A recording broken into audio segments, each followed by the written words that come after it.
George was a very fine fella. He was known as a really good sport. George was never too popular. George was unattractive and short. He couldn't get served in a restaurant if he cried garçon all day. And when he tried to feed the pigeons in the park, the pigeons all flew away. No, nature had not been kind to George. At the age of 5, he even found his mother in the arms of another little boy. When other folks danced with the opposite sex, George would dance with a mop. And if he tried to flirt with a lady, she'd invariably call a cop. Yes, the world had rejected George. The only job he could find was as a model for a gargoyle sculptor. George's life was a meaningless sham. He thought he'd be better off dead. Then one day he looked in the mirror and saw a lump growing out of his head. So George went off to a medical man, and the medical man did say that the lump was perfectly harmless and the lump would have to stay. Yeah, take these placebos. When George woke up next morning, he found that the lump had grown. It now had human features which were handsomer than his own. To go through life like this, thought George, would be a great disgrace. So he pulled his shirt on top of his head and buttoned it over his face. Now this made George appear taller and handsomer than he really was. Suddenly life changed. Waiters became servile. Dogs and pigeons vied for his attention. Vending machines gave him extra change. He was still popular as an artist's model, although he refused to appear undraped. George was invited to functions. The hosts believed the hoax. They gathered round our hero and laughed at his worst jokes.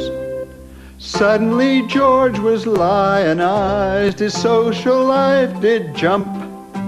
The pigeons ate his popcorn and the ladies loved his lump.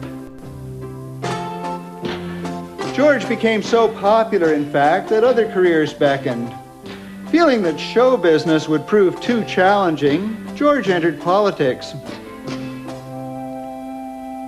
A bunch of political backroom boys were hatching up a plan. Their party had no leadership. They had to find a person.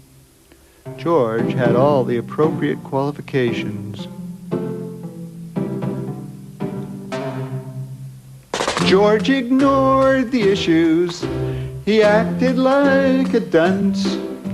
But George could kiss the babies and their mothers both at once. George was quickly swept to power. When there were decisions to be made, George left them to others. He just basked in his newfound power and glory. His one regret was that he could never reveal his guilty secret.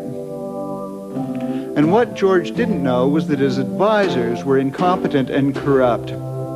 George never guessed that his colleagues were largely a bunch of crooks. They all had their hands in the cookie jar and frequently fixed the books. As they grew wealthier, the people grew poorer.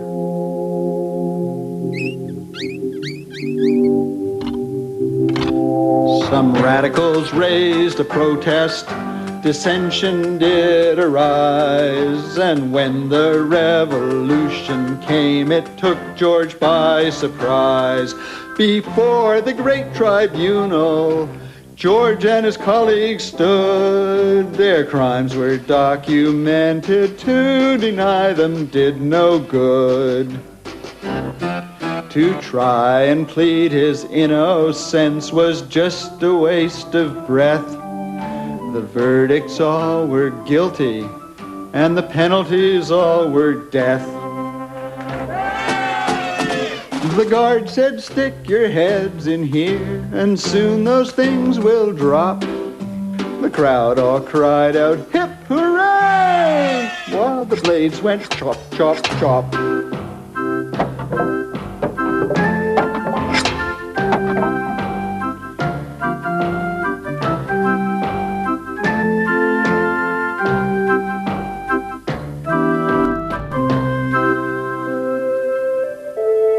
Well, George was unattractive again, and possibly even shorter than before. And although George lived a long and healthy life, he never saw the lump again.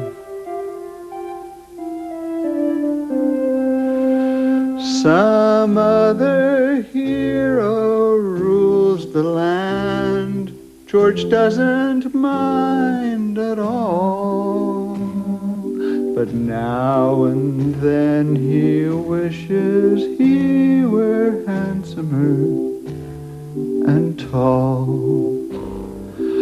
Poor George, though he was a real good sport. Poor George, he was really ugly and short.